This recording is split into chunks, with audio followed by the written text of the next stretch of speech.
The dictionary defines genocide as, because I knew you were going to ask, so I got ready for you.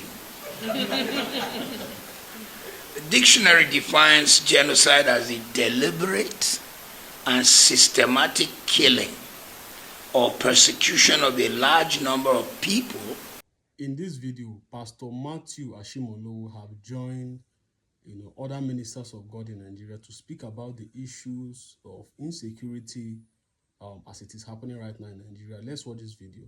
From a particular national or ethnic group with the aim of destroying that nation or group of people.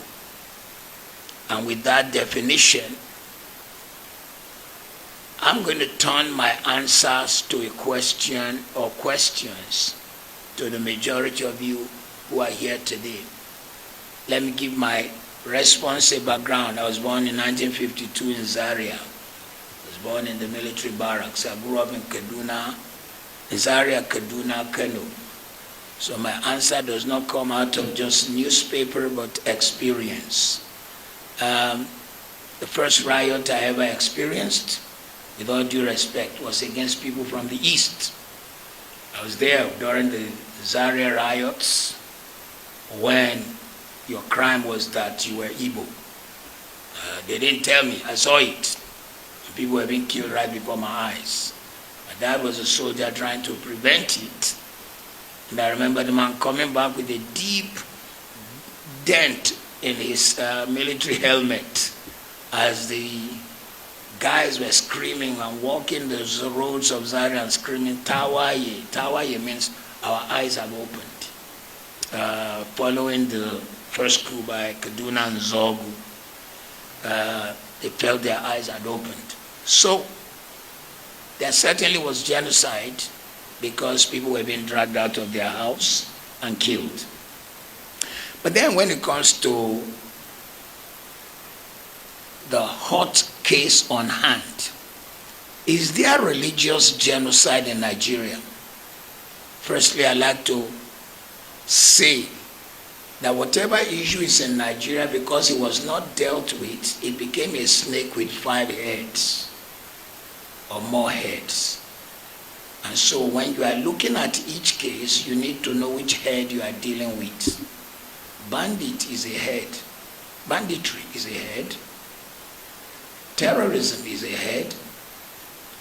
Fulani herdsmen carrying guns and invading people's farm, chasing them out, is another head. The guys who demand money, what did they call it? Kidnappers is a head.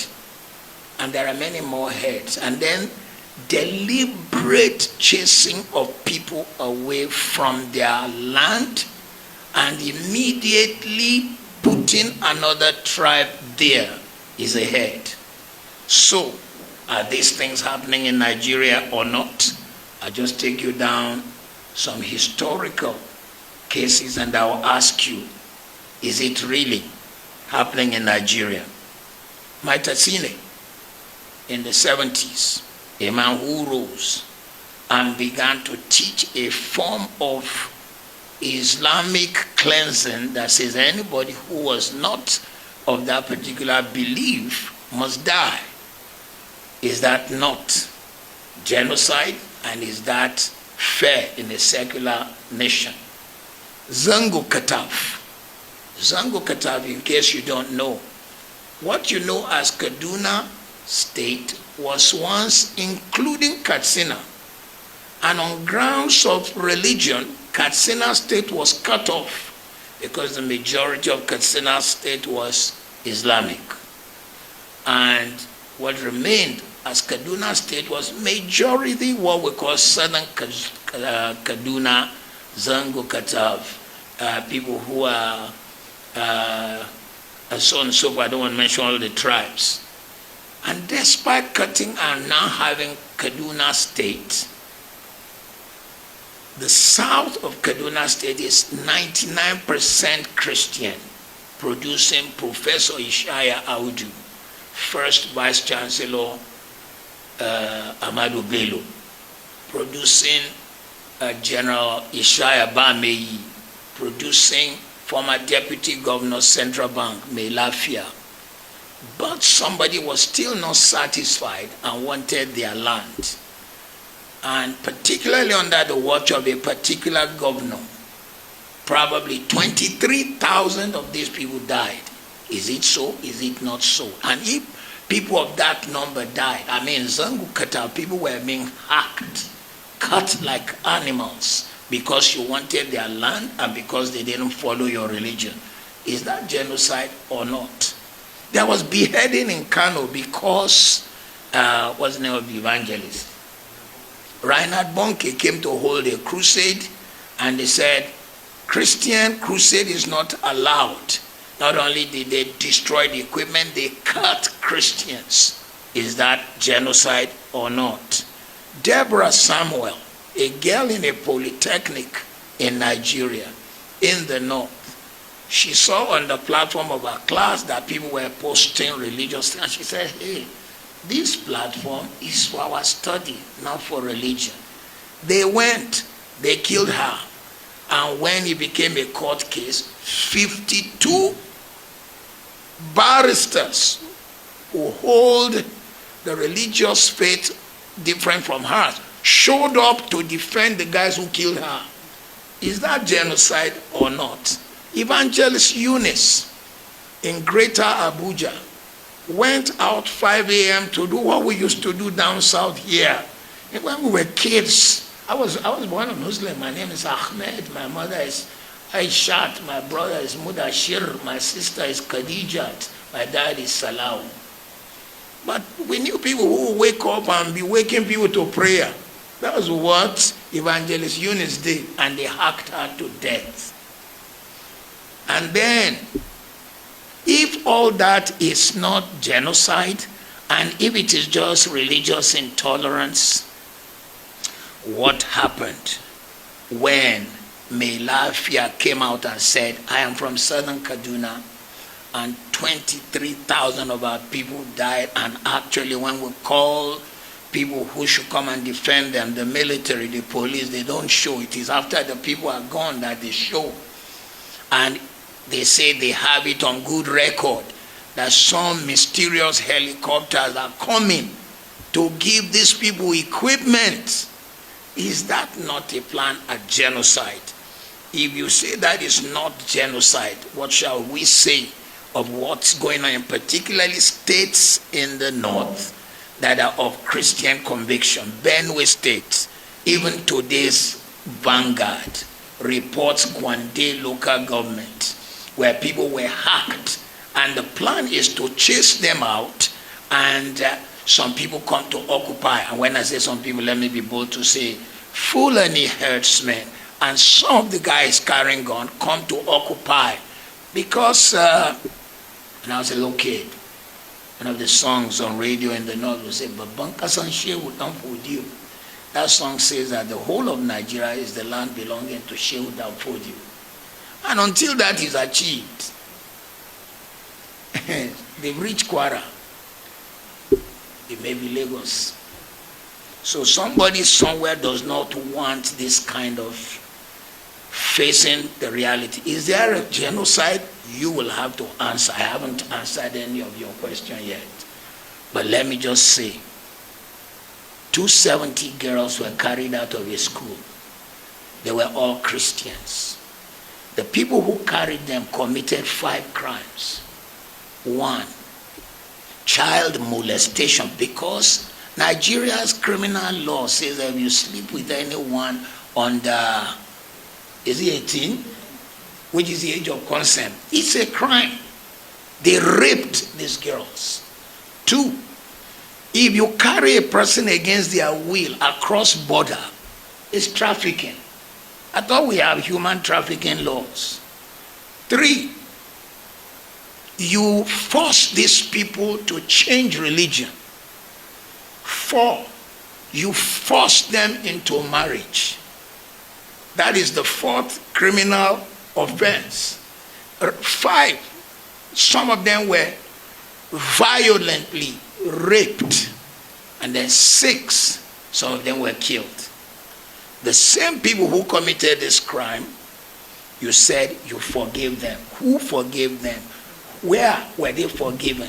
Which court of law? Is it the government that said, okay, we suspend the criminal laws of Nigeria in the case of Boko Haram, who carried this girl, whatever of the Hydra heads carried the girls? Who did it? So, if you now say you forgave them, where are they? It is rumored that some of them are now repented and you brought them into the army. How can a man who killed and committed all this crime now qualify to be a defender of the nation? It is rumored that some of them are in the Air Force. How can a man like that defend the Federal Republic of Nigeria? How can we entrust him in the country where I live at the moment, in England? If you touch a child, you know rape and more, you touch a child in an indecent way, you will be in the register of child molesters. And the moment you change local government from one local government to the other, you must go and report yourself as a child molester so you can be on the books of child molesters. Once the court have passed a case against you that you molested, anytime you move, you don't need the police to do it. You have to go and report yourself. There are jobs you cannot get. But in our own case, we said these guys are forgiven. One, who forgave? Two, where were they forgiven? Three, where did we see their repentance? Four, where is the fruit of their repentance? So, we cannot say that there is no genocide. But if we say there is no genocide, answer my questions. Two, we cannot say there is no religious intolerance. If you say there is no religious intolerance, explain to... Now, Pastor Matthew Ashimolowo, joined, he is the latest voice, in the Christian leadership in Nigeria to make his own submission on this particular issue. And of course, everything he said in this video is very, very well articulated, giving some historical background, some references and all that. You see, it is so sad what is really happening right now. And it is very, very sad. But beyond this, over the years, we've had periods and periods, where things like this start happening. I remember the Jonathan time and all that. But the most painful thing about this particular period is the fact that some people are still trying to use it to do social media content, use it to bring in religious arguments that are irrelevant to what is happening right now. Some are still, making certain comments. There is a problem. I've always said on this page, anything you are putting out on social media must be how the government will solve this issue, must be, and talking to the government, you have to act. Encouraging, you have to act. Talking to the government, engaging the government. Everything that must happen now have to be talking to the government. What is the government going to do? Advise the government. What have you done? What is being done? Instead, some people are still debating. Recently, Nicki Minaj spoke at the UN, right? She was invited by the Trump administration to come and speak on this issue of Christian persecution in Nigeria. And she spoke. And some people online, obviously for both tribalistic reasons and religious reasons, are making comments that do not even help the situation for whatever reason. Is this the right time to be playing politics? And some are even trying to say it is a political issue. It is because of this. No, not now. This is the time to stand united as Nigerians and to look at the government, tell the government you have to act, keep acting. If you have solution as a citizen, profile it to the government. That tweet you're putting out, be telling the government this is what you can do. This is what you can do. Advise the government. That's what should be happening. Not making comment. You see, the problem is human psychology is, if you understand human psychology, you know that a lot of people online are damaged upstairs. That's also a fact. They are damaged. It all started like as a joke. Some were doing certain things, but with time, some of them do not even have conscience anymore. Everything is now just casual. You just make casual comments. You say things that are not true because you just want to defend certain things. It doesn't make any sense. What do you guys think? Drop a comment in the comment section. Don't forget to subscribe, like, share this video.